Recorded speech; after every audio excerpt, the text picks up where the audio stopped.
please tell me a little bit more about them? بہن کا سوال تھا کہ وہ جاننا چاہتی تھی یہ احمدیت کون ہے. وہ جانتی ہے کہ وہ مانتے ہیں کہ محمد صلی اللہ علیہ وسلم آخری نبی نہیں ہے. وہ جاننا چاہتی ہے. احمدی ایک ایسا فرقہ ہے جو کہتا ہے کہ محمد صلی اللہ علیہ وسلم آخری رسول نہیں ہے. قرآن کی آیت صاف کہتی ہے سورہ احزاب کی سورہ نمبر 33 آیت نمبر 40 میں ما کان محمد ابا احد من رجالکم ولکن رسول اللہ وخاتم النبیین وکان اللہ بکل شیء علیما.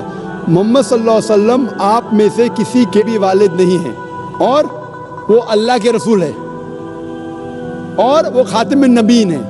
اللہ سب سے زیادہ علم رکھتا ہے. اس سے معلوم پڑتا ہے کہ محمد صلی اللہ علیہ وسلم رسول تھے اور آخری نبی تھے.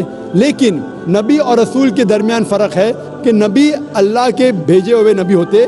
انگلش میں کہیں گے پروفٹ. رسول وہ نبی ہے جس کے پاس رسالت بھی آ چکی ہے. جس کے پاس رسالت بھی آ چکی. That prophet who has been given a message, he is called as a messenger. لیکن جب اللہ فرماتے ہیں کہ آخری نبی, اس کا مطلب آخری رسول بھی, کیونکہ رسول ہونے کے لیے نبی ہونا ضروری ہے. لیکن ہر نبی رسول نہیں ہے, ہر رسول نبی ہے.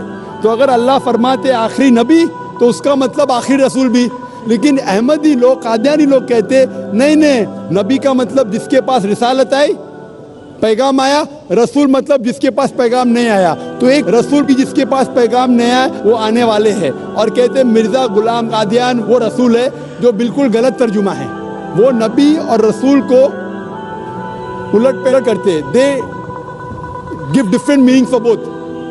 تو انہوں غلط معنی لے کے کہتے ہیں کہ قرآن میں لکھا ہے کہ اللہ کے رسول آخری نبی ہے. نبی مطلب اونچا درجہ ہے, رسول نیچے آتا ہے, اس لیے رسول آ سکتے ہیں. غلط ترجمہ کرتے اور کہتے ہیں کہ مرزا غلام احمد محمد صلی اللہ علیہ وسلم کے بعد بھی رسول آئیں گے. ان میں سے ایک ہے مرزا غلام احمد قادیان, جو کفر ہے. کفر مطلب جو اسلام کے خلاف ہے, قرآن کے خلاف ہے, اللہ کے رسول کے خلاف ہے. That's the reason I say they are deviated. وہ صحیح مسلمان نہیں ہیں. جو بھی کوئی کہتا ہے کہ اللہ کے رسول محمد صلی اللہ علیہ وسلم آخری نبی آخری رسول نہیں ہے, they are doing کفر. وہ مسلم ہو نہیں سکتے. Hope that answers the question. Thank you.